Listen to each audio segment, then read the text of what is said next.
Silaturahmi ya, Iya. itu ke Muscat hampir 300 kilometer. Jadi Oh, agak sampai jauh. Ya. Jauh juga ya. ujung. Jauh. Iya. Jadi masing-masing ini, tapi saya ini gitu, saya dekat dengan masyarakat itu kan. Rutin juga ada kegiatan dengan mereka ya. Dan sampai sekarang sebenarnya masih ada saya online dengan teman-teman Oman Masya Allah. Masya Allah. sebulan sekali ya. Ya untuk inilah, untuk menjaga silaturahimnya. Dengan teman-teman Bahrain juga silakan kalau mau ini ya. Saya insya Allah nanti saya Oh, carikan waktunya. kita adakan berarti nih sebulan Insya sekali. Allah ya. Boleh tuh Mas Rian. Eh, Gimana teman-teman? Apa kita mau mulai? Udah jam 9.07. Boleh Mas Rian. Oh iya, Prof. boleh Silakan ya. Pak Rian. Iya. Ya, Ya, insya Allah boleh. Pak Ogi siap, Pak Ogi. Kita mulai aja. Insya Allah baik. Ya, baik kalau gitu kita mulai aja ya. Assalamualaikum warahmatullahi wabarakatuh. Puji dan syukur kita panjatkan kepada Allah Subhanahu wa Ta'ala karena limpahan hidayah dan karunia-Nya kita semua dapat berkumpul di Ramadan Talks 2024 yang diadakan oleh IAII Bahrain, IDN Bahrain dan KBRI Manama selama bulan Ramadan tahun ini. Tak lupa juga kita panjatkan salawat beserta salam kepada Nabi dan Rasul kita Nabi Muhammad SAW. Ramadan Talks hari ini tanggal 23 Maret 2024 akan diisi oleh Ustadz Dr. Ugi Soeharto. Beliau dosen Universitas Islam Internasional Indonesia dengan tema dimensi ruh dalam diri manusia. Moderator mengingatkan aturan dalam Ramadan Talk kali ini, mohon mic atau audio dimatikan selama Ustadz memberikan tausiah atau materinya. Insya Allah kita akan adakan sesi tanya jawab di akhir kajian melalui forum chat ataupun dengan raise hand. Untuk menyingkat waktu, mari kita dengarkan bersama materi yang akan disampaikan oleh Ustadz. Kepada Ustadz Dr. Ugi Soeharto, kami persilakan. Ya, terima kasih Mas Rian. Ya.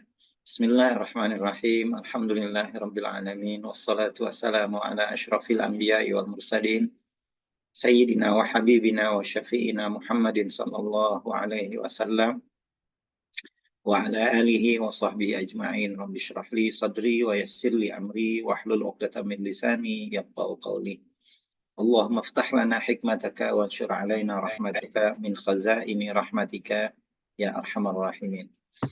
Alhamdulillah kita bersyukur pada Allah Subhanahu wa Ta'ala karena kita dapat berjumpa kembali ya dengan ya teman-teman lama nih di Bahrain ya. Saya rasa sudah lebih dari 5 tahun ya kita tidak bertemu secara offline ya setelah saya keluar dari Bahrain ya, tahun 2018 ya. Dan sempat 4 tahun di Oman, kemudian pada tahun 2022 ya saya kembali ke Indonesia ya, udah hampir 2 tahun juga di Indonesia ya. Alhamdulillah kita dapat bertemu kembali ya, mudah-mudahan silaturahmi kita berterusan kita jalin ya. Salawat dan salam kita tujukan juga kepada junjungan kita Nabi Muhammad SAW dan juga kepada anggota keluarganya, para sahabatnya, para tabi'in dan juga para tabi'in, serta pada para ulama yang mewariskan risalah Rasulullah SAW ini sehingga sampai kepada kita semua. Teman-teman semua yang berbahagia, ya topik ataupun judulnya dari sharing kita pada pagi hari ini di Bahrain dan siang hari ini di Indonesia, yaitu mengenai dimensi ruh ya dalam diri kita ya, dalam diri manusia, dalam diri insan. Ya, seperti mana kita ketahui, ya, kita ini adalah ya, makhluk jasmani dan juga makhluk rohani. Ya, kita bukan makhluk jasmani semata-mata, kita bukan makhluk yang berbadan dan bertubuh semata-mata, tetapi kita juga memiliki ruh. Ya, kita juga memiliki dimensi keruhanian ya di dalam diri kita. Ya, bahkan dalam keadaan tertentu ya dimensi keruhanian itu lebih penting ya untuk kita perhatikan, ya untuk kita berikan perhatian ya dibandingkan dengan jasad kita. Ya, saya ingin mengemukakan kenapa ya ruh kita itu ya secara umumnya lebih penting ya dari jasad kita. Sekurang-kurangnya saya bisa kemukakan 5 alasan besar. Ya, ada 5 alasan kenapa kita harus memberikan perhatian ya terhadap ruh yang ada di dalam diri kita ini ya dibandingkan dengan kita memberikan perhatian kepada jasad kita. Of course ya memberikan perhatian kepada jasad kita juga adalah sesuatu yang penting karena apabila jasad kita sakit ya apabila jasad kita tidak terurus ya maka dia pun akan membawa implikasi yang buruk ya terhadap kerohanian kita. Tapi dalam keadaan normal ya, walaupun kita disuruh untuk seimbang ya, tetapi seimbang itu bukan bermakna 50-50 ya. Seimbang itu kadang-kadang kita harus sesuaikan dengan proporsi dia. Ya, sesuai dengan seimbang artinya proporsional ya. Baik. Jadi kenapa kita harus memperhatikan dimensi ruh kita ini ya bahkan tadi saya katakan bahwasannya dimensi ruh kita ini secara umumnya itu lebih lebih penting ya untuk kita berikan perhatian dibanding dengan jasad kita. Yang pertamanya ya yang pertama alasan itu adalah karena ruh kita itu sudah ada terlebih dahulu ya dibandingkan dengan jasad kita. Ya. Kalau jasad kita ini, kalau umur kita sekarang 50, mungkin jasad kita itu baru sekitar 50 tahun yang lalu. Ya kan? Kalau kita sekarang udah 50, saya sekarang udah 58 ya kan.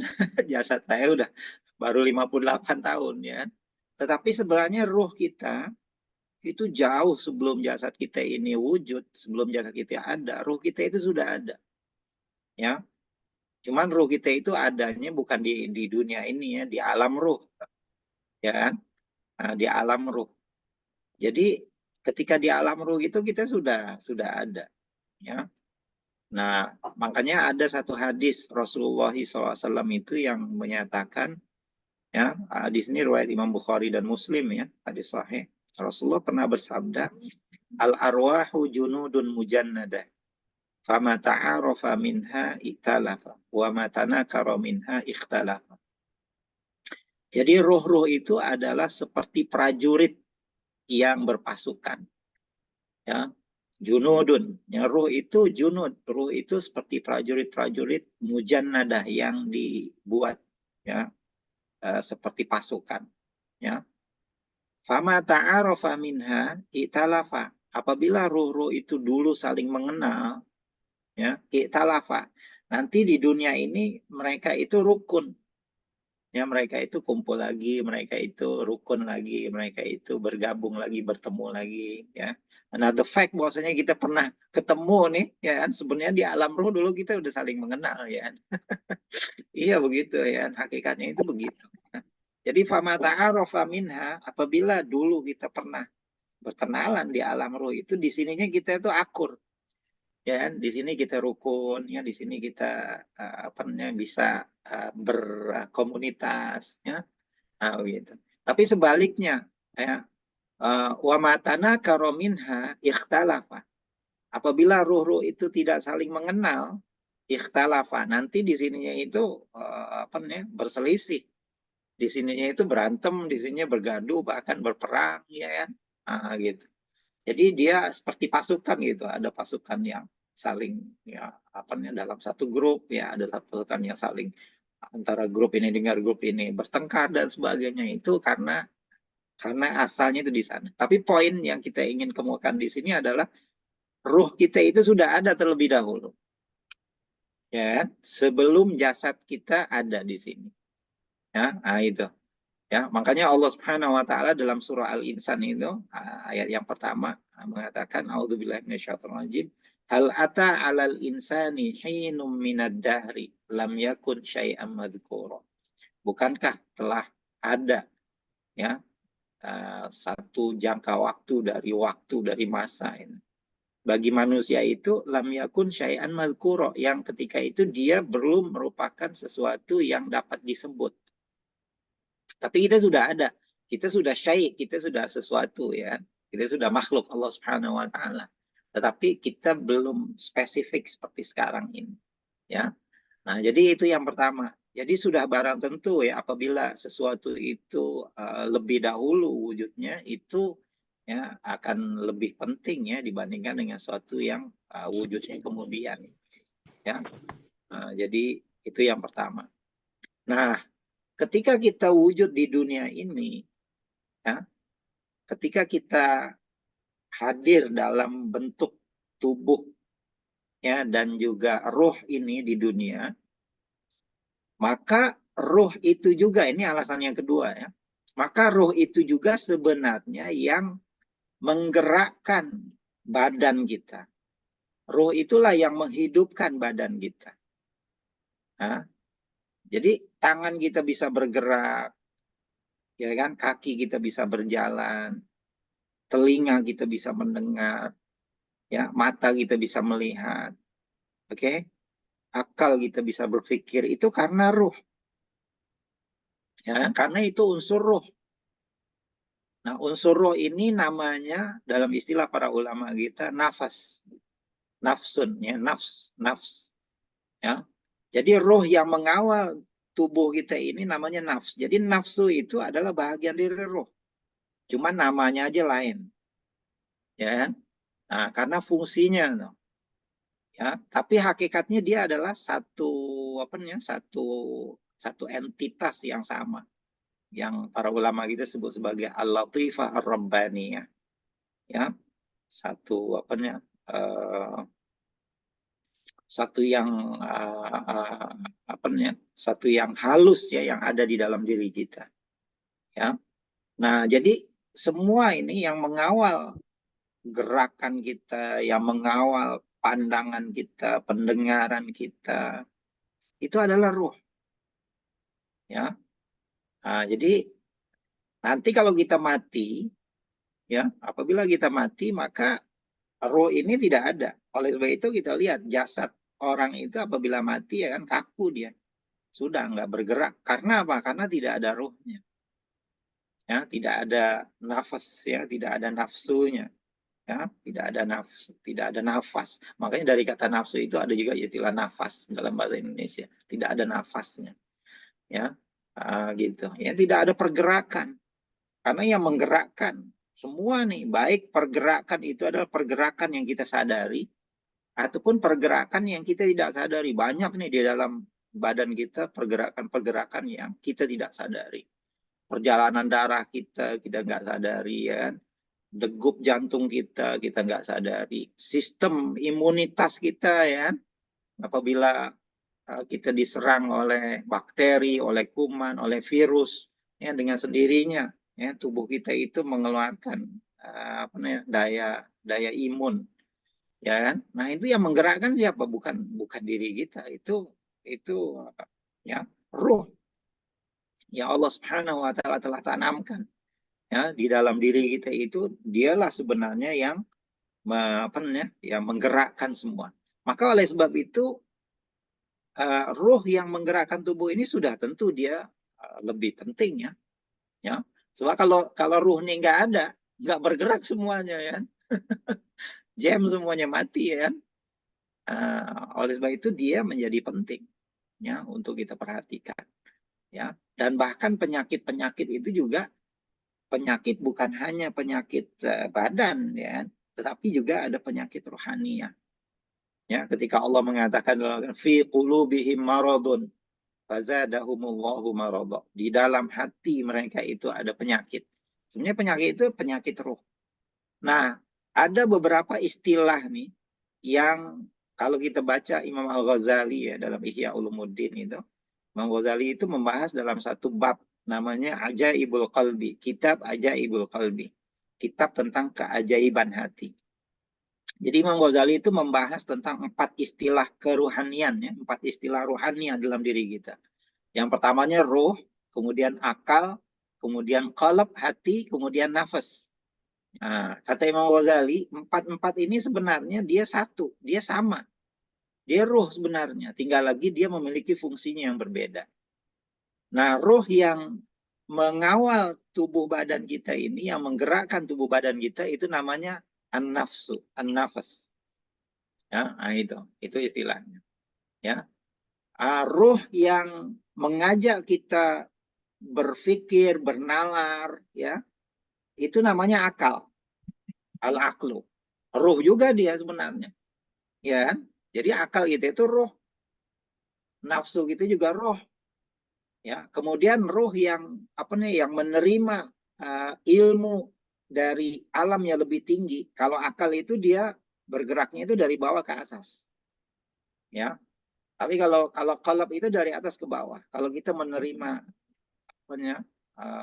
ilmu yang tinggi, ya, nah, itu qalb yang menerimanya, al-qalbu. Jadi semua nih, al-qalbu, war-ruhu, wan-nafsu, wal-aqlu, kata Imam Ghazali, dia adalah entitas yang satu, tinggal lagi memiliki fungsi yang berbeda saja. Sama juga kayak kita nih satu kan, tapi kita juga misalkan ayah, kita juga suami, kita juga tetangga, kita juga guru misalkan, kita juga anak lelaki, ya kan. Fungsinya aja tapi kitanya satu. Begitu juga roh itu punya fungsi yang berbeda. Kalau dia sedang mengawal tubuh kita dinamakan nafas. Kalau dia sedang melakukan proses berpikir namanya akal. Ya, kalau dia menerima ya ilmu dari Allah Subhanahu wa taala, ya, dari alam yang lebih tinggi, itu namanya qalb. Ya. Nah, oleh sebab itu maka tadi itu yang menggerakkan tubuh kita ini adalah nafas, dan nafas itu adalah roh. Oleh sebab itu maka roh ini ya menjadi penting, ya. Karena dia yang akan menentukan ya kehidupan kita dan pergerakan kita. Ya, ketika kita hidup ini. Baik. Itu alasan yang kedua ya kenapa roh itu ya, penting, ya. Yang ketiga, ketika kita mati nanti, nah, ya kan? Jadi kita udah mengalami 2 alam ini nih. Yang pertama di alam ruh kita pernah ada, tinggal lagi kita belum diberikan rasa ya, terhadap kewujudan kita, ya kan? Kemudian di sini nih di dunia kita sekarang sedang hidup, kita sedang menikmati ruh kita ini, kita sedang mengalami ruh kita. Nah, nanti kita akan mati, ya kan? Semua nih kita akan mati, ya kan? Belum pernah ada yang mati kan, ya kan? Insya Allah kita semua akan mati, ya kan? Yakin itu, ya kan? Kata Allah, kullu nafsin dha'iqatul maut. Ya, kullu nafsin dha'iqatul maut. Setiap yang memiliki jiwa, yang memiliki nafs itu akan merasakan mati. Nah, itu. Jadi jiwa itu bukan mati, tidak, ya kan? Nafs kita itu, jiwa kita itu dia tidak mati, ya kan? Cuman dia merasakan mati. Dha'iqatul maut. Dha'iqatul maut itu bukan mati, merasakan mati. Merasakan mati artinya apa? Merasakan mati artinya merasakan perpisahan antara jasadnya itu dengan ruhnya. Nah, ruhnya itu akan berpisah dari jasadnya. Ya kan? Nah, yang mati itu adalah jasad. Ruhnya tidak mati. Ruh kita akan berpindah ke alam yang baru. Nah, alam itu belum pernah kita masuki. Cuman sudah diberitahukan oleh Tuhan kita, oleh ajaran kita, bahwasanya alam itu namanya alam barzakh. Ya, kita akan masuk, ruh kita itu akan masuk di alam barzakh. Ya, alam barzakh ini adalah alam pertengahan ya, antara dunia dengan akhirat. Ya, dan kita akan nggak tahu berapa lama kita akan berada di alam barzakh itu. Ya kan? Nabi Adam aja sampai sekarang masih di alam barzakh. Ya. nanti sampai kita dibangkitkan di hari kiamat, baru nanti ruh kita itu akan disatukan kembali dengan badan kita. Ya, dan ketika itu badan kita akan menjadi saksi kepada seluruh perbuatan kita. Karena kita dibangkitkan itu harus ada saksinya kan. Kita akan diadili nanti. Saksinya mana ya? Saksinya adalah tangan kita jadi saksi, kaki kita jadi saksi, ya kan? Tempat-tempat yang pernah kita lalui jadi saksi. Ala kulli hal. Yang itu cerita tentang hari kebangkitan. Jadi ketika kita di alam barzakh, ruh kita itu hidup. Nah, nanti di alam barzakh ini, ruh kita ini, nah, kalau dia ruh orang-orang yang baik, ruh ahli surga, maka dia akan berada di taman-taman surga. Ya kan? Tapi kalau dia ahli neraka, ya kan, maka dia akan berada di liang-liang api neraka. Makanya kita doakan tuh orang yang meninggal kan. Apa doa gitu? Allahumma ja'al qabrahu raudhatan min riyadil jannah. Ya kan? Wala taj'al qabrahu hufratan min hufarin nar. Ya kan? Ya Allah, jadikanlah kuburnya itu ya apa namanya? Taman-taman surga ya kan? Raudhatan min riyadil jannah, taman-taman surga. Wala taj'al qabrahu, dan jangan jadikan kuburnya itu hufratan min hufarin nar, ya, menjadi lubang-lubang ataupun liang-liang api neraka. Nah, jadi kita akan lama tuh, ruh kita akan lama di sana. Ya, ruh kita akan lama di alam barzakh, wallahu a'lam bishawabnya. Ya, itu kehendak Allah Subhanahu wa taala sampai kita dibangkitkan nanti. Ya. So, jadi yang mati itu bukan roh kita. Nah, makanya di sini roh itu menjadi penting karena dia tidak mati. Ya kan? Karena dia tidak mati, ya kan? Yang mati itu jasad kita. Ya kan? Badan kita, fisik kita yang mati. Roh ini bukan fisik.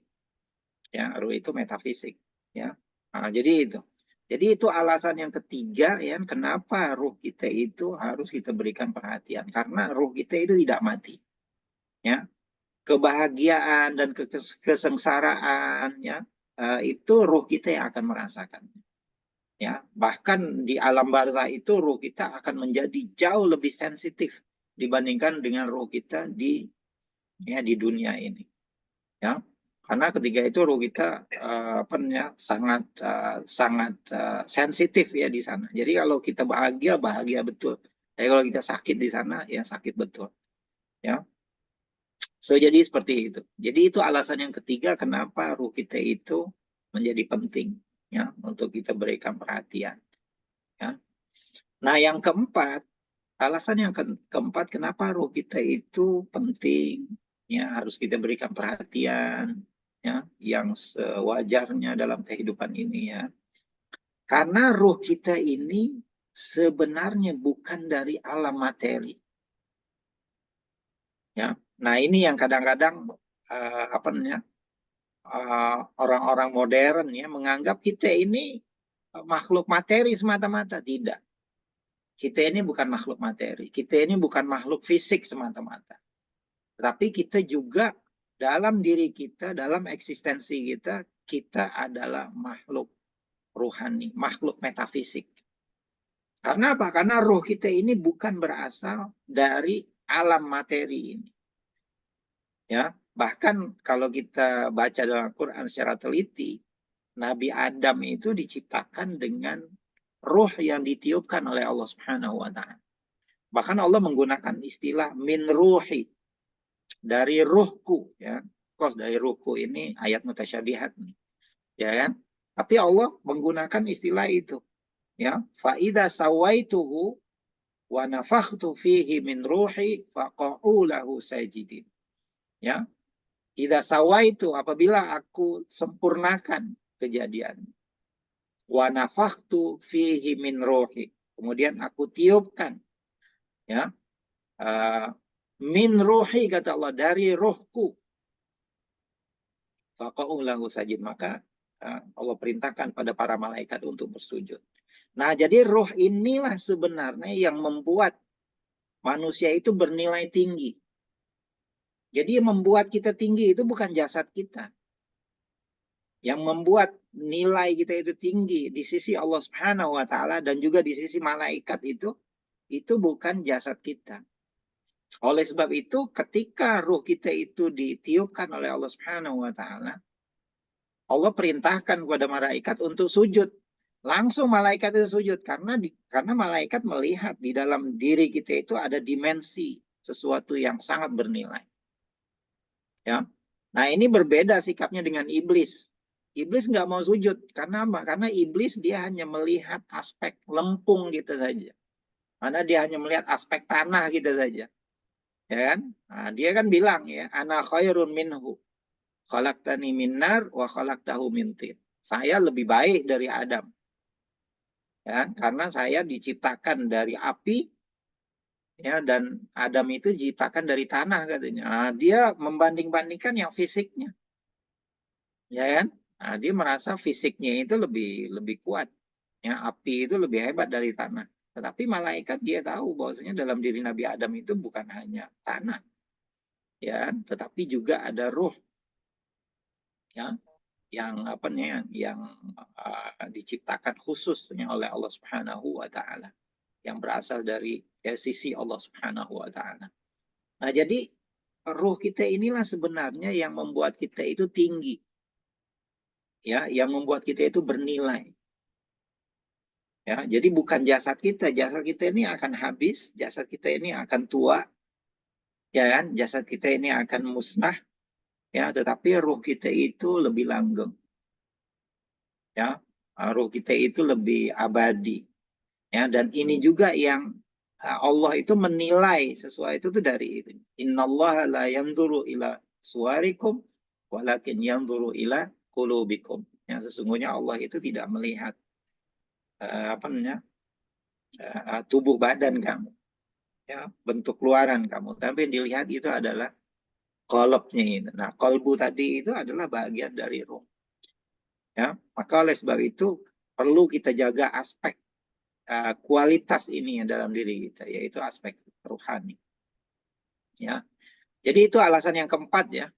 Ya, nah alasan yang kelima kenapa ruh kita ini penting untuk kita berikan perhatian, ya, untuk kita jaga, ya, untuk kita rawat, ya, untuk kita ya, berikan asupan, ya, makanan, obat-obatan. Seperti mana apa namanya, badan kita juga perlu asupan kan, perlu nutrition, ya, perlu gizi, perlu makanan, ya, perlu exercise kan badan kita, ya. Kemudian perlu obat-obatan kalau sakit, maka ruh kita juga seperti itu. Perlu makanan. Nah, makanan ilmu itu apa? Makanan ruh itu apa? Ilmu. Ya, makanan ruh itu zikir pada Allah Subhanahu wa taala. Ya. Makanan ruh itu membaca Al-Qur'anul Karim. Makanan ruh itu adalah ibadah kepada Allah Subhanahu wa taala. Ya. Nah, itu perlu kita perhatikan. Baik. Nah, yang kelima, kenapa ruh kita itu penting? Karena dulu kita pernah berjanji. Nah, ini dulu. Jadi ruh kita sudah ada, itu alasan yang pertama. Nah, kita tuh dulu di alam ruh pernah berjanji dengan Allah Subhanahu wa taala. Ruh kita itu pernah berjanji di hadapan Allah Subhanahu wa taala. Dan Allah pernah tanya kita itu dahulu. Ya, alastu bi rabbikum? Bukankah aku ini Rabb kamu? Ya, dan ketika itu ruh kita menjawab, bala syahidna. Ya, kami menjadi saksi. Nah, jadi semua yang hadir di dunia ini sekarang yang jadi manusia, sebenarnya dulu pernah mengadakan perjanjian. Pernah membuat covenant, ya, pernah membuat perjanjian dengan Allah Subhanahu wa taala.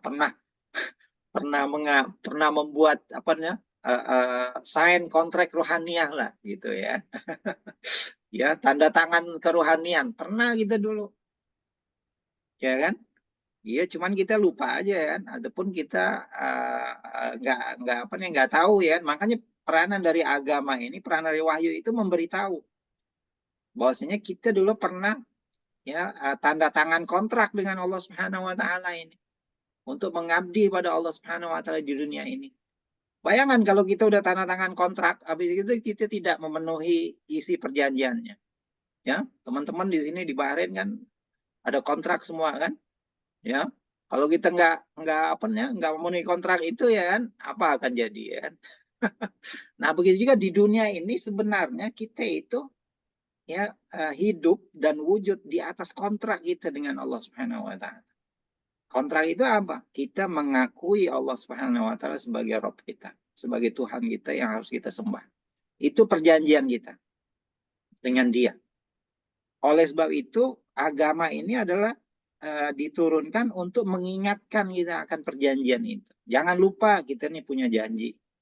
Ya, jangan lupa, ya. Jadi jangan coba-coba pulang ke akhiratnya kalau kita lupa pada janji kita. Jangan coba-coba ya, bahaya ya. Ya. Jadi biarlah kita ingatnya tentang janji kita. Karena kalau kita ingat tentang janji kita, kita pulangnya juga enak nanti. Iya, enak pulangnya nanti. Karena apa? Karena kita semua yang kita lakukan di dunia ini dalam rangka memenuhi perjanjian itu. Jadi kalau kita dipanggil pulang pun, ya udah ya, kita sudah selesai, memang kontrak kita udah selesai dan kita memang perform ya kan, kita lakukan semua itu enak. Nanti kita dipanggil oleh Subhanahu ya ayyatuhan nafsul mutmainnah irji'i ila rabbiki radiyatan mardiyah fadkhuli fi ibadi wadkhuli jannati. Ya Allah panggil kita dengan panggilan yang lembut. Wahai ya ayyatuhan nafsul mutmainnah, wahai jiwa-jiwa yang tenang.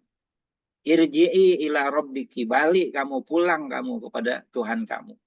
Ya, nah, dulu kita pernah mengajarkan alastu bi rabbikum, bukankah aku ini Tuhan kamu? Atau Allah sekarang balik kamu kepada Tuhan, masuk lagi ke alam ruh. Ya, irji'i ila rabbiki, kembali kamu kepada Tuhan kamu. Ya, irji'i ila rabbiki radiyatan mardiyah, dalam keadaan kamu redha, dalam keadaan kamu rela, mardiyah, dan juga dalam keadaan kamu diredhai. Fadkhuli fi ibadi, masuklah kamu dalam golongan hamba-hambaku yang yang memenuhi janji ini semua, wadkhuli jannah, silahkan kata Allah masuk ke dalam surgaku. Ya, nah jadi ini ya, jadi hidup di dunia ini sebenarnya ya kita sedang melaksanakan janji kita kepada Allah Subhanahu wa taala. Kalau kita ingat ini saja ya, bahwasanya hidup ini adalah memenuhi perjanjian. Nah, itu banyak selesai. Ya kan? Urusan kita itu banyak selesai. Tapi kalau kita lupa kepada janji ini, bahkan kita menafikan janji ini, kita menolak bahwasanya kita pernah berjanji, nah kita nanti sengsara. Ya, jadi kebahagiaan dan kesengsaraan itu sebenarnya letaknya di sini. Ya. Nah, jadi oleh sebab itu maka di dunia ini tadi itu Rasul diturunkan, kita diberikan hidayah, diberikan kitab supaya kita ingat. Ya. Supaya kita ingat dengan Tuhan yang menjadikan kita. Tadi itu makanya ruh kita itu harus kita harus kita pelihara kan tadi dengan ilmu, dengan ibadah, ya, dengan zikir kepada Allah Subhanahu wa taala. Ya, supaya diri kita ini tetap sehat, ya, supaya ruh kita itu tetap segar, ya kan? Dan supaya kita bersedia ya ketika kita dipanggil pulang oleh Allah Subhanahu wa taala, kita dalam keadaan siap. Ya, dalam keadaan siap siaga, ya kan, kita kita seperti mana kita juga tahu apabila kontrak kita selesai ya kita redho ya karena memang sudah selesai ya, seperti itu. Jadi itulah ya kenapa ruh kita itu, dimensi ruh yang ada dalam diri kita ini perlu kita berikan perhatian ya. Jadilah kita apa saja, ambillah kita profesi apa saja, tetapi kita jangan lupa bahwasanya kita ini manusia yang memiliki ruh, ya kan, yang punya kaitan dengan Tuhan, ya kan, yang punya kampung halaman gitu sendiri, ya kan, yaitu akhirat, karena kita berasal dari sana, ya kan, kita akan ke sana, ya kan, selagi kita berpegang dengan, karena inilah message dan juga pesan semua para nabi ini, pesannya sama tentang itu. Dari mulai Nabi Adam alaihissalam pada anak-anaknya, ya Nabi Nuh, ya Nabi Lut, ya Nabi Ibrahim, Nabi Musa, Nabi Isa, dan juga Nabi Muhammad SAW itu risalahnya, message-nya itu sama, mengingatkan manusia ya tentang aspek ini.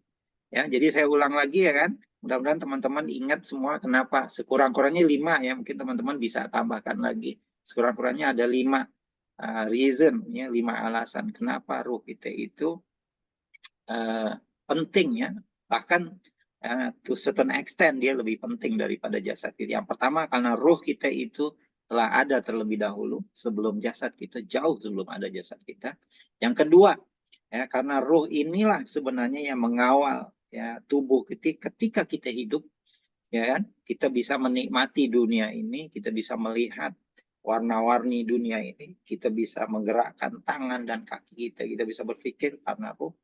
Dan yang ketiganya, apabila kita mati nanti, yang mati itu adalah jasad kita. Yang kaku itu adalah jasad kita, sementara ruh kita tidak mati.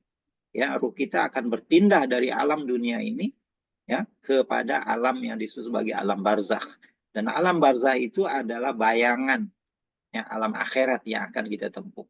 Ya, apabila dia ahli surga, maka dia sudah diberikan ya berita gembira dengan taman-taman surga.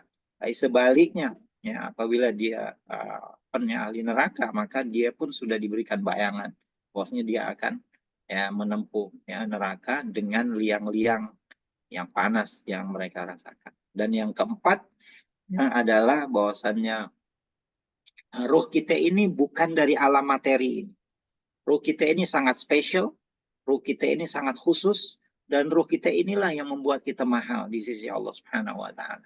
Oleh sebab itu, jangan sia-siakan pemberian Allah Subhanahu wa Ta'ala yang berharga dalam diri kita ini, perlu kita jaga, ya, perlu kita pelihara, ya, dengan tadi, ya, dengan ilmu, dengan ibadah, ya, dengan apa namanya, ya, dengan menyediakan suasana yang baik, ya, mencari teman-teman yang baik yang bisa meningkatkan kerohanian kita. Dan yang terakhir adalah ruh kita itu sebenarnya pernah mengadakan perjanjian ya, dengan Allah Subhanahu wa Ta'ala, dan janji ini mesti Allah akan tagih nanti, mesti Allah akan tanya.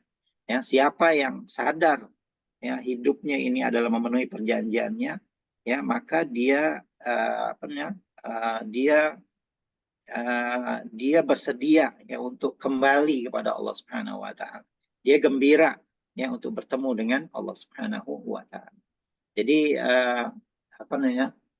mungkin ada beberapa menit lagi ya kan, mungkin 10 atau 15 menit yang kita bisa sediakan. Barangkali ada teman-teman yang ingin bertanya, ya, ingin memberikan komentar ya, dan sebagainya. Ya, saya persilakan. Baik, itu saja dari saya. Saya serahkan kembali pada Pak Rian. Aqulu qouli hadza wastaghfirullahaladzim li wa lakum. Assalamualaikum warahmatullahi wabarakatuh. Waalaikumsalam warahmatullahi wabarakatuh. Terima kasih banyak Ustadz Dr. Ugi Soeharto atas pemberian tausiah dan materinya. Untuk itu ibu-ibu dan bapak-bapak dan ibu-ibu dipersilakan jika ingin ada yang bertanya, silakan melalui forum chat ataupun dengan raise hand.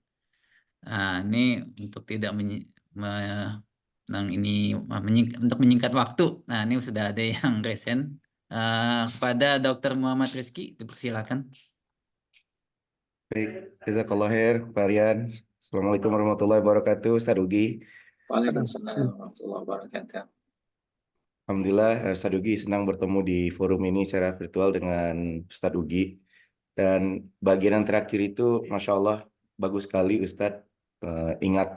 Mengingat untuk saya pribadi, kalau kita pernah punya perjanjian dengan Allah, alastu bi rabbikum qalu bala syahidna, bahwa pada esensinya kita di hidup ini cuma menjalankan kontrak ya gitu kata Ustadz tadi. Kontrak yang sudah kita tanda tangani sebelum kita lahir ke dunia ini. Dan kalau kita sadar dengan kontrak, maka ya selesai lah. Insya Allah kehidupannya bisa berjalan dengan baik. Itu bagus sekali Ustadz, jadi pengingat buat saya pribadi. Ada dua pertanyaan di sini Ustadz Ugi. Yang pertama, ada ayat dalam Al-Quran, kalau nggak salah di dalam surat Al-Isra ya, terkait pertanyaan tentang ruh.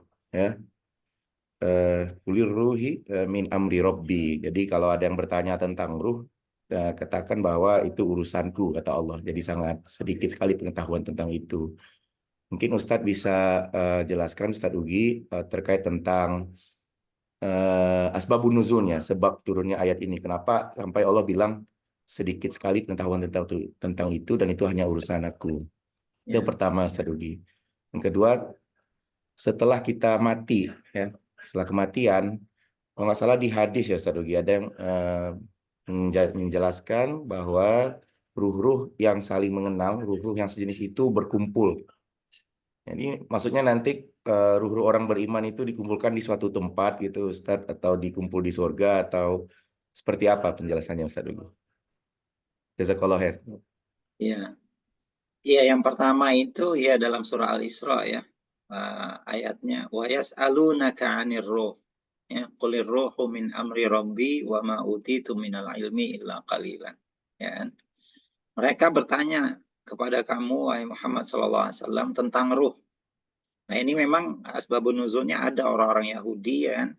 Ahlu kitab kalau nggak salah bisa dilihat nanti dalam kitab tafsir bertanya pada Rasulullah tentang ruh. Ya, makanya tadi ayatnya wa yas'alunaka 'anir ruh. Ya, dan mereka bertanya kepada kamu tentang ruh. Rasulullah diperintah qulir ruhu min amri rabbi. Katakanlah bahwasanya ruh itu adalah urusan Allah.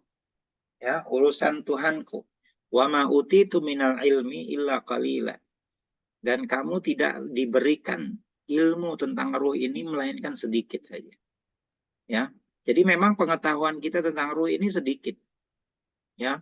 Tetapi yang sedikit itu sebenarnya sudah memadai untuk kita berbahagia dengan kapasitas kita sebagai insan itu. Ya. Jadi ilmu yang sedikit tentang ruh ini seperti mana yang dijelaskan oleh para ulama kita dalam hadis, ya dalam perbincangan ulama kita. Kan ulama kita juga menuliskan tentang kitab tentang ruh. Ibnu Qayyim misalnya ada bukunya Kitabur Ruh. Buku tentang ruh kan. Itu sudah diterjemahkan kan. Dalam bahasa Indonesia ada, dalam bahasa Inggris ada ya. Kitab tentang ruh. Itu diambil dari hadis-hadis Rasulullah. Banyak juga tuh, tebal juga. Ya kan. Jadi walaupun sedikit, kalau kita baca berhari-hari juga tuh. Ya kan. Tapi yang jelasnya memang pengetahuan kita tentang ruh ini sangat sedikit. Tapi yang sedikit itu sudah memadai untuk kita bahagia. Karena kebahagiaan itu bukan sebab banyak ataupun sedikitnya. Nah, itu tergantung kapasitas. Semut itu bahagia kalau kita kasih sebutir gula. Ya kan? Coba kita kasih semut sekarung gula, mati dia. Bukan bahagia ya kan? Jadi kebahagiaan semua itu cukup dengan sebutir gula. Ya kan? Kalau kita kasih sekarung gula malah mati dia. Ya kan? Kelenger dia kan? Karena di luar kapasitasnya. Nah, begitu juga kita nih manusia ini ya, diberikan ilmu ruh yang sedikit itu cukup untuk kita bahagia. Ya kan? Nah, udah cukup. Allah udah tahu itu kadarnya. Ilmu kamu tentang ruh ini segini saja. Itu cukup. Nah, jadi apa yang dijelaskan oleh Al-Quranul Karim, oleh hadis, oleh sunnah Rasulullah dan para ulama itu sudah memadai untuk membuat kita bahagia. Ya kan, bukan masalah banyak atau sedikitnya, karena ilmu ini terlalu banyak. Ya kan, nah, sumber ilmu itu Allah Subhanahu Wa Taala tidak terbatas. Ya, jadi itu yang pertama ya, mengenai apa namanya latar belakang ada yang bertanya tentang ruh itu. Ya, ini bukan berarti kita tidak bisa menjelaskan. Tinggal lagi penjelasan kita pun terbatas, haruslah berdasarkan kepada ya, ayat-ayat Al-Quran, ya, dalil-dalil dari hadis dan penjelasan para ulama kita. Iya, adapun di akhirat memang nanti kita itu akan dikembalikan ya kepada teman-teman yang baik. Ya, jadi ahli surga nanti akan bergabung dengan ahli surga, ahli neraka bergabung dengan ahli neraka. Ya, walaupun nanti ada komunikasi itu antara ahli surga dengan ahli neraka. Kalau kita baca dalam surah Al-A'raf, ya kan, gimana ahli neraka dengan ahli surga bisa komunikasi ya kan? Dulu mungkin orang agak susah membayangkannya, tapi sekarang kita mudah. Ya, dengan teknologi digital ini, ya kan? Orang yang berada di satu kawasan bencana dengan orang yang berada di kawasan selamat itu bisa berkomunikasi langsung. Ya, orang yang sedang kebanjiran, orang yang sedang gempa bumi misalkan, ya kan? Langsung bisa bisa cerita ya bahwasanya oh dia lagi kesusahan dan sebagainya. Nah, begitu juga di akhirat nanti ahli surga dengan ahli neraka itu bisa komunikasi. Ya kan? Walaupun mereka berada di alam yang berlainan. Ya kan? Di tempat yang berlainan, satu di surga, satu di neraka. Tapi komunikasi itu seperti dalam surah Al-A'raf yang ahli-ahli neraka itu minta diberikan air ya kan? Tapi ahli surga bilang nggak bisa ya. Allah melarang kami untuk memberikan ini. Ya kan? So jadi memang masing-masing nanti ada tempatnya. ya. Misalnya khususnya di akhirat nanti. Barangkali di alam barzakh juga mungkin ya, ada tempatnya juga. Tadi mungkin ada kaitan juga dengan ya famata arafa minha italafa wa matanakara minha ikhtalafa. Ya, kalau dia sudah saling mengenal, dia akan bertemu lagi, berkumpul lagi. Ya, kalau tidak saling mengenal, dia mungkin ya tidak akan bertemu. Wallahu a'lam. Ya, wallahu a'lam bishawab. Itu saja Mas Rizky respon saya. Wallahu a'lam. Ya, terima kasih banyak Ustadz atas jawabannya. Semoga jelas ya untuk Pak Rizky. Yang berikutnya sudah ada yang resen dari Bapak Tanakung ya. Kepada Bapak Tanakung silakan. Assalamualaikum warahmatullahi wabarakatuh. Waalaikumsalam warahmatullahi wabarakatuh. Masya Allah, terima kasih sekali. Yang pertama, Pak Moderator sudah memberikan kesempatan saya untuk bertanya kepada Ustadz. Terima kasih Ustadz atas materi yang disampaikan. Masya Allah, ini materinya sangat dalam banget menurut saya terkait dengan ruh ini. Pertanyaan saya, Ustadz, ini terkait dengan apa yang Ustadz tadi bahas mengenai ruh itu asupannya adalah ilmu dan juga amalan gitu, seperti baca Quran dan lain sebagainya. Nah, saya ingin membandingkan dengan fisik kita. Fisik kita kalau amalannya itu asupannya itu kurang, seperti kita kurang makan, itu akan terasa sainnya itu lapar gitu, Ustaz. Ya. Nah, sedangkan ruh ini sepertinya saya mungkin saya kalau salah tolong diluruskan, Ustaz. Sepertinya kalau kurang asupan itu sainnya kurang begitu berasa gitu, Ustaz. Tahu-tahu kita sudah terlalu jauh melenceng dan kita sudah nggak di jalur rel yang benar di dalam kontrak itu. Nah, pertanyaannya Ustadz, itu bagaimana cara mendeteksi bahwa ruh kita itu tidak bercahaya atau maksudnya ruh kita itu lemah, kurang asupan gitu, Ustadz.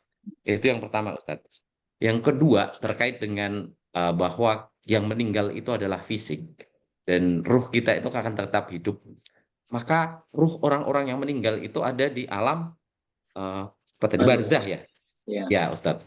Ada di alam barzah. Ini yang ingin saya tanyakan adalah hubungan antara orang tua dan anak ini, Ustadz.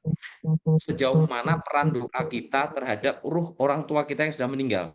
Kalau kita kan ada doanya tuh, Robighfirli wali walidayya warhamhuma kama rabbayani shaghira.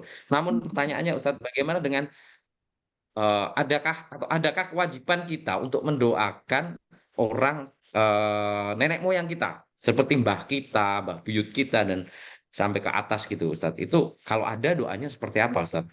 Dan pengaruhnya akan seperti apa, Ustadz? Demikian, Ustadz. Terima kasih. Assalamualaikum warahmatullahi wabarakatuh. Assalamualaikum warahmatullahi wabarakatuh. Iya. Terima kasih Pak Tanakung. Ini pertama kali kita ketemu ya. Waktu saya di Bahrain, mungkin Pak Tanakung masih di tempat lain ya. Iya, Ustadz. Iya. Begini ya, yang pertama tadi seperti juga orang yang sakit fisiknya, kadang-kadang dia tidak tahu bahwasanya dirinya itu sakit. Ya kan? Kan banyak orang yang tidak tahu bahwasanya dirinya itu sakit. Ya, tiba-tiba sudah parah saja. Nah, begitu juga tentang roh ini ya. Kadang-kadang kita tidak merasakan bahwasanya roh kita itu sakit. Ya. Dan bagaimana kita bisa tahu roh itu selain dari diri kita, ya, seperti mana juga dalam fisik. Kita akan tahu kita itu sakit kalau kita konsultasi dengan dokter kan. Ya. Nah, kalau dokter kasih tahu sebenarnya kamu sakit ini. Nah, begitu juga kita nih. Ya kan? Roh kita itu, spirit kita kalau sakit itu sebenarnya bisa dideteksi oleh orang lain. Oleh para ulama, oleh para hukama, oleh para aulia. Ya kan? Kalau diri kita itu tidak tahu ya. Ya. Nah, kadang-kadang itu masalahnya. Ya, dia perlu pada ilmu juga nih. Seperti mana penyakit jasad itu perlu pada ilmu, maka penyakit hati, ya, penyakit jiwa, ya, penyakit rohani itu juga memerlukan kepada ilmu, bahkan untuk mendeteksinya. Bukan sekedar rasa. Ya, kalau rasa sih ada penyakit-penyakit yang kita tidak rasakan ya, tiba-tiba sudah stage 4 saja. Ya kan?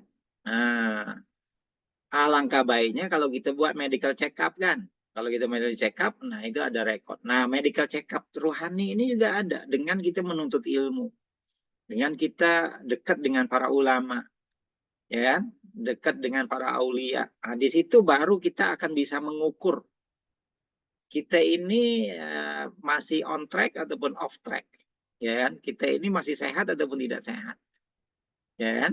Nah, nanti kita akan ada cek tuh, ya kan? Gimana sholat kita, gimana ibadah kita. Nah, ketika kita jauh dari para expert ini, ya kita nggak terasa, ya kan? Nah, jadi harus tadi itu, selain dari diri kita, karena ini tidak bersifat objektif semata-mata, tapi harus ada orang luar juga yang memberitahu kita bahwasanya kita ini tidak sehat, ya.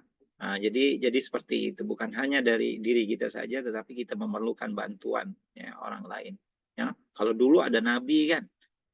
Nah, nabi itu bisa mendeteksi, ya. Tapi sekarang ini tidak ada nabi, maka pengganti nabi itu adalah ulama, ya. Al ulama warasatul anbiya. Para ulama itu adalah pewaris nabi. Ya. Baik, itu yang pertama, ya. Yang kedua, memang ada doa-doa khusus ya, seperti doa pada orang tua, tapi ada juga doa-doa umum untuk kaum muslimin secara umum. Makanya kita doa Allahumma ufir lil muslimina wal muslimat wal mu'minina wal mu'minat al ahya'i minhum wal amwat. Iya kan? Ya Allah, ampunilah kaum muslimin lelaki dan perempuan, kaum mukminin lelaki dan perempuan, al ahya'i minhum wal amwat. Ya, baik yang masih hidup di kalangan mereka ataupun yang sudah meninggal. Nah, ini doa yang umum ya. Ya. Ada begitu juga dalam Quran, Rabbana ufir lana dzunubana Rabbana ufir lana wali ikhwanina alladzina sabaquna bil iman. Nah, kan ada alladzina sabaquna bil iman. Ya, yang telah mendahului, yang telah lebih dahulu beriman dari kami, termasuk orang-orang yang sudah meninggal, ya, yang sudah duluan beriman, ya. Maknanya apa? Maknanya doa kita kepada orang-orang yang meninggal itu sampai, ya. Adapun hadis Rasul yang mengatakan idza mata ibnu Adam in qata'a lahu amaluhu illa min thalath, ya. Itu juga menunjukkan bahwasanya terutamanya waladun solehun yad'u lahu, ya kan? Anak yang soleh yang mendoakan orang tuanya. Nah, itu kan doanya sampai kepada orang tua, ya kan? Bahkan karena ini hadiah sifatnya. Karena gini ya, untuk dapat anak yang soleh, orang tua itu harus beramal. Nggak bisa ujuk-ujuk anak itu jadi soleh, misalnya. Nggak bisa. Kalau nggak dididik dengan betul, nggak akan jadi anak yang soleh. Dan nggak akan mau mendoakan orang tua. Nah, begitu juga kita nih, dengan masyarakat, kita harus berbuat baik pada masyarakat.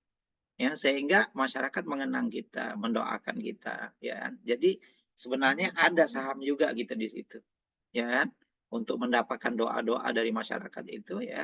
Maka kita juga harus berbuat baik, menanam saham di situ.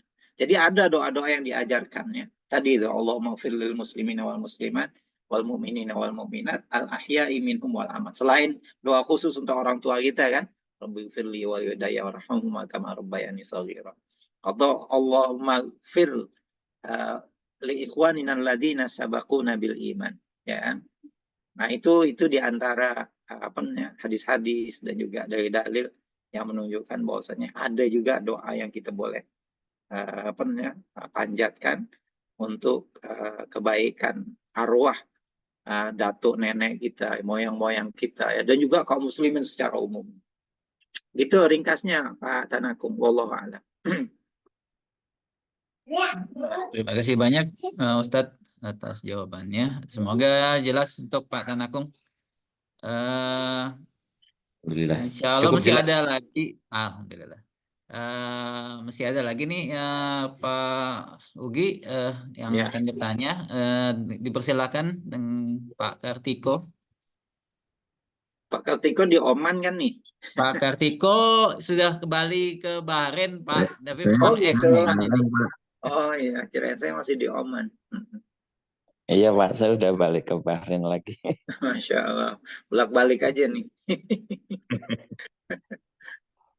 Iya, Saya mau bertanya ini Pak Ugi mengenai yang tadi alasan kedua kenapa ruh itu harus kita perhatikan, yaitu ruh adalah yang menjaga jasad kita. Jadi saya ibaratkan misalnya jasad kita itu macam kalau komputer tuh hardware, kemudian ruh itu adalah software yang terdiri dari operating systemnya, kemudian ada juga prosesor yang logical yang merun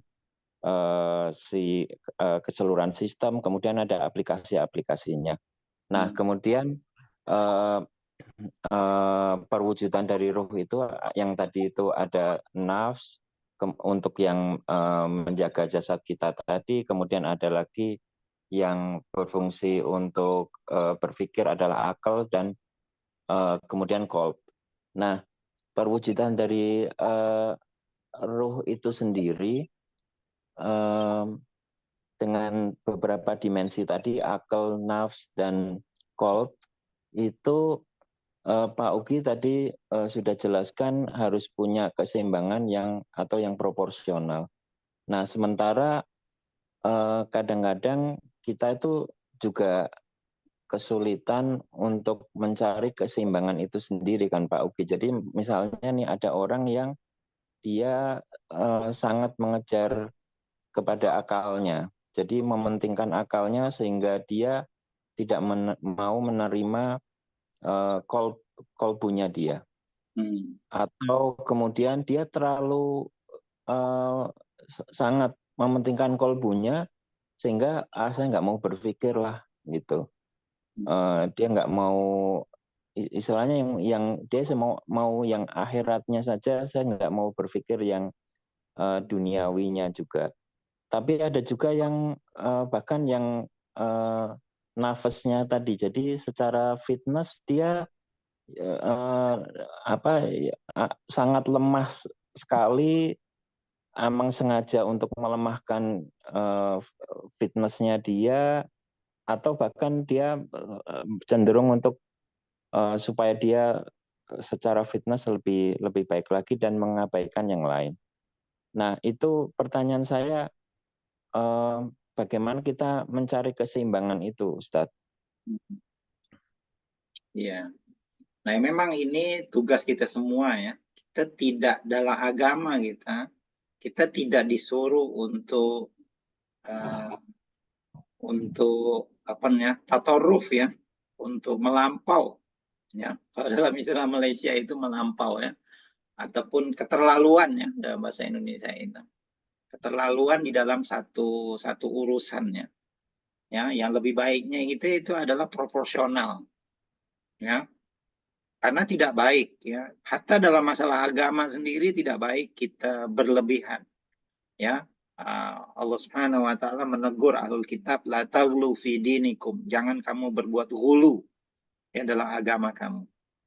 Jadi agama yang terbaik itu yang proporsional. Ya kan? Termasuk juga dalam masalah ibadah misalkan, itu juga harus proporsional. Walaupun ruh kita ini tapi kan ada kan tiga orang yang bertanya kepada Siti Aisyah kan tentang perbuatan Rasulullah. Ya, kemudian Siti Aisyah mengatakan begini. Akhirnya orang itu bilang, oh Rasulullah aja begitu katanya. Kalau gitu saya mau sholat malam terus-menerus dan saya tidak akan tidur. Ya. Kemudian satu lagi bilang, oh Rasulullah aja begitu katanya udah jadi Rasul. Kalau gitu saya mau puasa terus-menerus dan tidak akan buka. Ya. Nah, kemudian yang satu lagi, saya juga mau menumpukan hidup saya untuk ibadah. Saya tidak mau berumah tangga, saya nggak mau kawin. Ya, sebab nanti kalau kawin sibuk dengan istri, sibuk dengan anak. Ya, pokoknya saya mau ibadah saja. Ya, jadi Rasulullah mendengar, kamukah yang berkata begini, kata Rasul. Saya nih kata Rasulullah yang paling bertakwa. Saya sholat malam, saya tidur juga. Ya, saya puasa, saya juga buka. Dan saya juga kawin kata Rasulullah. Ya, saya berumah tangga. So itulah cara hidup saya kata Rasulullah. Faman raghiba an sunnati falaisa minni. Barang siapa yang tidak suka cara hidupku, sunnahku ini, maka dia bukan dari golongan aku, ya. Gitu. Ya, maknanya apa? Maknanya hatta dalam beragama kita juga harus seimbang. Jadi tadi itu masing-masing tubuh kita perlu kepada tubuh kita punya hak. Jiwa kita punya hak. Makanya Rasulullah mengatakan, inna fi badanika alaika hak, wa fi nafsika alaika hak, wa fi zaujika alaika hak, fa'ti kulladzi haqqin haqqahu. Sesungguhnya tubuh kamu punya hak. Jiwa kamu tadi, roh kamu punya hak. Pasangan kamu punya hak. Ya. Fa'ti kulladzi haqqin haqqahu. Maka berikanlah tiap-tiap yang memiliki hak itu hak-hak. Ya, dan ini memang tantangan kita dalam kehidupan ini bagaimana kita melakukannya itu secara proporsional dan secara seimbang. Ya, karena dengan keseimbangan itu nanti kita normal ya. Tubuh badan kita normal, akal pikiran kita normal. Karena excellence itu, fadilah itu di atas, dibangun di atas kenormalan, tetapi dia tinggi gitu. Ya, bukan misalkan mikir aja ya kan, tapi tubuhnya misalnya tidak diperhatikan ya, nah, itu kan nggak baik. Ataupun ibadah saja ya kan, tapi kehidupannya misalkan ekonominya misal tergantung dengan orang lain, malah minta-minta, malah menyusahkan orang lain. Ini sibuk dengan ibadah, nggak baik juga ya. Yang baiknya itu yang seimbang. Dan ini memang menjadi tantangan kita. Tapi masing-masing tahu ya bagaimana. Nah masing-masing ini very subjektif ya, tergantung kepada keadaan kita. Yang pentingnya kita tahu ilmunya bahwasanya kita perlu seimbang. Dan apa namanya? Dia memenuhi tujuan nggak? Tujuan hidup kita tadi itu, tujuan kontrak kita. Ya kan? Nah, kalau seandainya memenuhi tujuan itu dan kita lakukan secara proporsional, dan itulah sebenarnya dikehendaki oleh agama kita. Ya, tidak kurang ya, dan tidak juga berlebihan. Ya. Jadi itu saja sepertinya Pak Kartiko, wallahu a'lam. Ya. Ya, terima kasih banyak Ustadz. Semoga jelas ya untuk Pak Kartiko. Mungkin karena sudah waktu juga, mungkin apa kita cukupkan saja Pak Ugi, atau masih mau kita buka? Kita cukupkan saja ya, insya Allah ya. Untuk itu silakan, mungkin bisa Pak Ugi tutup atau bagaimana? Mungkin ada closing statement juga sekalian ditutup. Ya, jadi alhamdulillah. Jadi intinya kita ini adalah makhluk jasmani dan makhluk rohani. Ya, dua-duanya itu kita harus berikan proporsi yang sewajarnya. Ya, dan karena tadi itu, karena 5 aspek kerohanian kita itu begitu penting tadi, ya kan, maka kita juga harus memberikan perhatian. Ya, ruh kita ini, kita adalah ruh. Ya, kita adalah ruh kita. Karena apabila kita mati, kita akan meninggalkan jasad kita bahkan. Ya, yang kitanya itu adalah ruh kita sendiri. Maka oleh sebab itu yang akan selalu bersama dengan kita inilah yang perlu kita berikan perhatian dan perlu kita jaga. Ya, jadi itu saja dari saya. Wallahu a'lam. Aqulu qouli hadza wa astaghfirullahal-azim li wa lakum. Wassalamualaikum warahmatullahi wabarakatuh. Terima kasih banyak Ustadz atas kajiannya hari ini. Untuk itu mari kita tutup Ramadan Talk kita dengan doa penutup majelis. Subhanakallahumma hamdika asyhadu an la ilaha illa anta astaghfiruka wa atubu ilaik. Terima kasih banyak Ustadz. Jazakallahu khairan. Untuk itu, assalamualaikum warahmatullahi wabarakatuh. Waalaikumsalam warahmatullahi wabarakatuh. Terima kasih banyak Pak Pak Ugi, terima Ugi. kasih Pak Jazakallah Rian, khair, terima masyaallah kasih atas semua. materinya. Terima Jazakallah kasih khair. Bu Ketua. Assalamualaikum. Sama-sama, terima Mas kasih Pak Rian, Al-Fatih. jazakallah Terima khair. kasih. Terima kasih Pak Ugi. Ya. Terima kasih. Pak Ugi maaf. Udah ini ya. Nanti saya teks saja. Permisi, Uni. Assalamualaikum. Silakan Pak Al-Fatih, terima kasih. Waalaikumsalam warahmatullahi wabarakatuh. Terima kasih rekan-rekan semuanya, sehat-sehat semua. Terima kasih semuanya. Assalamualaikum. Bu Uni. Sama-sama Pak Tanakum, terima kasih.